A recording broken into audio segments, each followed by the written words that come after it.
சன்ரைஸையே பார்க்காத ஒரு ஆள், யாருக்காகவும் தூக்கத்தை கொடுக்க மாட்டேன், எந்திரிக்க மாட்டேன் அப்படின்னு ஈவன் பப்ளிக் எக்ஸாமுக்கு கூட ஒரு 4 மணிக்கோ 5 மணிக்கோ 6 மணிக்கு கூட எந்திரிச்சு படிச்சது கிடையாது. காலேஜ் போனால் 9 மணி கிளாஸுக்கு 8:30 மணி தான் ஹாஸ்டல் ரூமில் எந்திரிக்கிறது. இப்படிலாம் இருந்த ஒரு ஆள் இப்போ மணி 6 மணி, அதாவது 5:30க்கு ஆஃபீஸ்லேருந்து வந்துட்டு 6 மணிக்கு சன்ரைஸ் பார்த்துட்ருக்கேன். எதனால் கமிட்மெண்ட்ஸ். அதுதான்.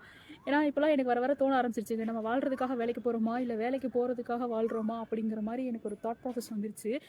ஏன் அப்படின்னா பகலையில் பார்க்க வேண்டியது ரைட்லையும், நைட்டில் பார்க்க வேண்டிய பகலையும் பார்த்து உள்ளே இருக்க உடல் உறுப்புகள் எல்லாம் மெட்டபாலிசம்லாம் அப்படியே மிரண்டு போய் கிடக்கு. என்னடி பண்ணுற பைத்தியக்காரி அப்படின்ற மாதிரி காரி துப்பாத குறையாத என் உடம்பு போயிட்டுருக்கு. நீங்கள் கேட்குப்பீங்க, இவ்வளோலாம் புலம்புற, இவ்வளோ பேசுகிறியே, இவ்வளோ வாய் பேசுகிற, எதுக்கு வேலைக்கு போகிற அப்படின்னு. போகணுமே, காந்தி தாத்தா வேணுமே, கமிட்மெண்ட்ஸ் இருக்கே, வேறு வழி இல்லை. அதாவது நான் என்ன சொல்கிறேன்னா, எதுக்காகவும் எந்த விஷயங்களை நான் மாற்றிக்க மாட்டேன் அப்படிங்கும்போது ஒரு சில விஷயங்கள் நம்ம லைஃப்பில் நடக்கிறதா இருக்கட்டும், இல்லை நமக்கு வர கமிட்மெண்ட்ஸு, பொறுப்புகள், இது எல்லாமே வந்து எப்படின்னா, என்ன தான் டேட் லிட்டில் பிரின்ஸாக இருந்தாலும் இல்லை மம்மிஸ் லிட்டில் பிரின்ஸாக இருந்தாலும் வந்து கபாலத்தில் வந்து கமிட்மெண்ட்ஸ் அடிக்கும்போது ஓட வேண்டியதாக இருக்குது, சில விஷயங்களை மாற்றிக்க வேண்டியதாக இருக்குது. ஆனால் இது நல்லா இருக்குங்க. காலையில் இப்படி ஒரு வியூவில் உண்மைக்குமே நல்லா இருக்குது. ஸோ என்னை மாதிரி யாராவது வந்து சேஞ்ச் ஓவர் ஆயிருந்தீங்க அப்படின்னா என் கூட கமெண்ட்டில் ஷேர் பண்ணுங்கள். கொஞ்சம் கடுப்பாக தான் இருக்குது, ஆனாலும் இல்லாமலும் இருக்க முடியாது.